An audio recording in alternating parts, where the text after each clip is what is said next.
Cultures may have lots in common, yet remember, two magnets with the same polarity do not stick together. They say that differences are dangerous, yet 7 stripes on the same color will never make a rainbow. Don't be deceived by similarities, but don't focus too much on the differences. Devil is in the details. Same but different series aims to show what national cultures have in common, what makes them different, and how both the similarities and differences influence the way we do business.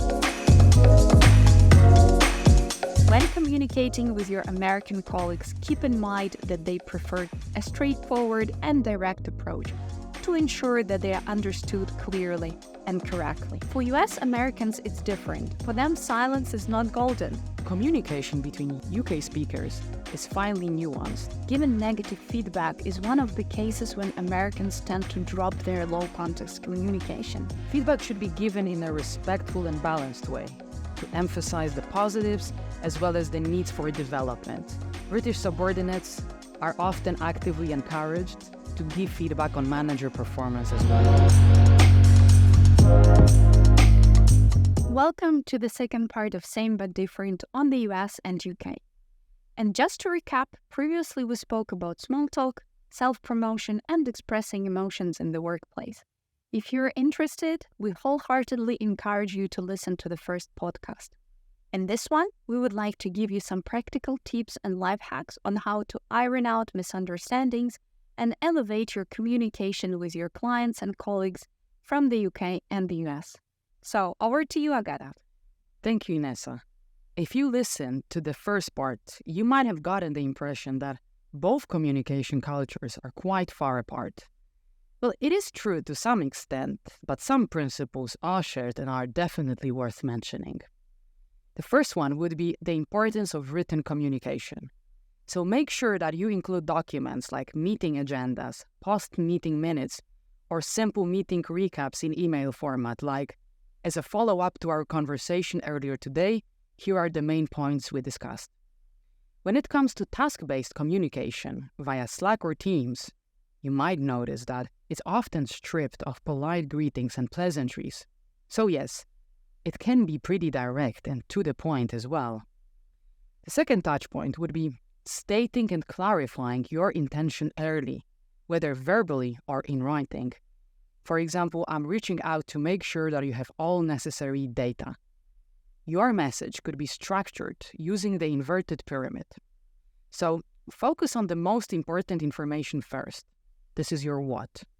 Then details, so what, and finally a call to action, now what.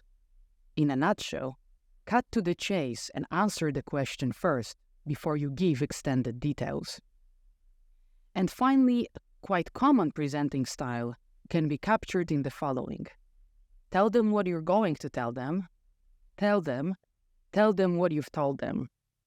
It does sound pretty confusing, right? Right, it does. So there is a lot of double checking. Are we on the same page? Recapping. And there is usually a key takeaway slide. And one more thing, the pace of most presentations is quite dynamic. So Q&A moments can be spontaneous throughout the presentation and not necessarily take last 5 or 10 minutes. So yes, these are the touch points. Thank you, Agata, for sharing these reminders. I'm sure they can help elevate communication with your colleagues or clients from the UK and US. How about now we zoom in on communication cultures and on how directly or indirectly the two cultures communicate? When it comes to American communication culture, it is known for being quite direct or low context, with simple and clear messages expressed and understood at their face value. The exception is probably saying no. Here instead, US Americans would use phrases such as, I'm not too sure about that, or I'll have to think about that, and also giving negative feedback. Researchers state that the reason why American culture is so low context is because people's backgrounds and subcultures are so varied that relatively little can be assumed without explicit explanations, and people are used to providing them. So when communicating with your American colleagues, keep in mind that they prefer a straightforward and direct approach to ensure that they are understood clearly and correctly. And what about commenting and reacting? Because my UK experience is that when you hear, have you got any questions? Have you got any comments? It's customary to say, no, all good, all clear, we can move on, rather than keeping silent. Would you say it's the same story in the US? I'd say it's totally the same. And I believe that we should emphasize it for our listeners from more high context and more hierarchical cultures, where silence might mean agreeing with what you hear. For US Americans, it's different. For them, silence is not golden. If you keep quiet during the meeting, your American vis-a-vis might interpret it as a lack of involvement, indifference, or anger or disagreement. That is why it is so important to speak up at a team meeting when you hear, what questions do you have? Even if you don't have any major questions and nothing to disagree with, you could just support the idea that you have just heard. By doing this, you let your colleagues know that you're present, engaged, and interested in the topic at hand. And yet another case of keeping silent would be not replying to written communication. So imagine your American client sends you an email asking to make some changes, and you don't reply, thinking that it goes without saying that you will make those changes. Chances are that your silence will be taken as disagreement and not as compliance as you might think, and you might not kick off your project timely. One more thing that I simply must mention, and which actually flies in the face of low-context communication, is using sports jargon and idioms originating from baseball, American football, basketball, and so on, in casual and business conversations. US Americans use them a lot, so if you don't want to be served the curveball, familiarize yourself with some idioms used in business, and it will be a surefire way to impress your American colleagues. Agata, where are the Brits on the line of high and low context communication? I think that the British are high context communicators generally, as a great deal of information is implied rather than explicit. So you have to master the art of reading between the lines. Communication between UK speakers is finely nuanced. People can signal intent through their words, but also through features such as tone of voice, subtle nonverbal cues. What people say is not always what they mean. So they might say, for example, that sounds like a good idea, when they mean you're talking gibberish. Or that's an interesting viewpoint when they actually mean I strongly disagree with you. Even when you hear let's have lunch together or let's catch up soon, just a polite way to finish a conversation without feeling awkward, rather than an actual invitation. Ultra-politeness and high-context style of communication can conceal various emotions and attitudes, from humor to sarcasm, from fundamental agreement to disagreement with the previous speaker. Because of this, the potential for misunderstanding is high, and I believe even native speakers will often seek further clarification by asking, for example, what do you mean by that? When they perceive a challenge, even when none has been intended. Or you will invite the other person to elaborate to get a better sense of their meaning, or check out if the understanding is accurate by asking, so are you saying... I believe that this partly explains why people value trust so highly and the importance of relationship building. On the other hand, it could also partly explain the importance of inclusive language and embedding equality and diversity. So to wrap up, the British politeness culture expressed through thank you for your patience. I appreciate you going above and beyond. Have a lovely weekend, but also apologies for a late response. All these, together with softening your messages, are very important. Keep that in mind, be observant, and iron out some misunderstanding early if you sense that you have done something offensive. Inessa, there is one more point to take on our agenda, feedback. Right, feedback. And as I've already mentioned, giving negative feedback is one of the cases when Americans tend to drop their low context communication. This is where downgraders such as kind of, sort of, a little bit, maybe, and slightly come into play. Negative feedback and criticism most likely will be sugar-coated by polite words and a friendly intonation.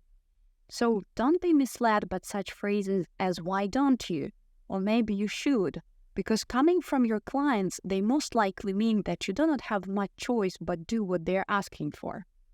Another reason why you might not recognize the negative feedback is that Americans often tend to wrap it into positive one.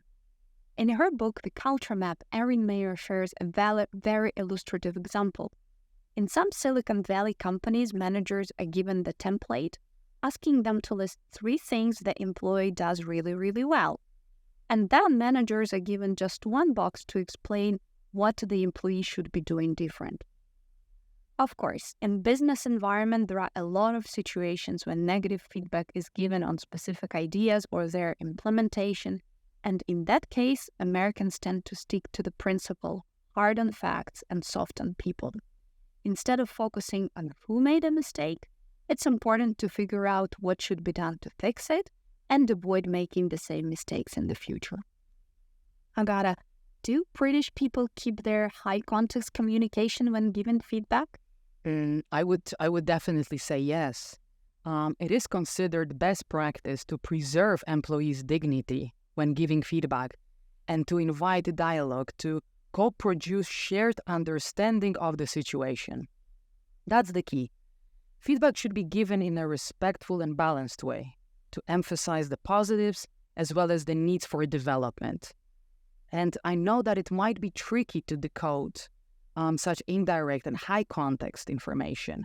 At least it was a bit tricky for me at the beginning. And you might be left wondering what the overall outcome is. Is my manager satisfied with my performance or not? So if you're in doubt, I suggest paying attention to some phrases like "not quite there yet," or "I got the impression that you," as they suggest some room for improvements. In the UK, employees are often able to voice views about the way work output should be achieved through what's working well, not so well, on meeting agendas or during informal conversations as well. So a lot of, self-reflecting. You might be encouraged more explicitly to reflect on how things are going during your one-to-ones with management. Also, most workplaces are mindful of lawful practice, and employee feedback is usually given within an established framework of organizational policies and code of practice, such as health and safety, performance management, equality and diversity, and so on. So if possible, maybe find out if such could be shared with your team. And to finish off, British subordinates are often actively encouraged to give feedback on manager performance as well. I always used to ask my secondary school students for daily feedback. For example, how helpful were the resources I prepared for you? Or did I answer all your questions today? Trust me, it helps to grow as a professional a lot. Well, we hope that today's episode of Same But Different will help you, our dear listeners, grow as professionals. And stay tuned for more. Thank you for being with us.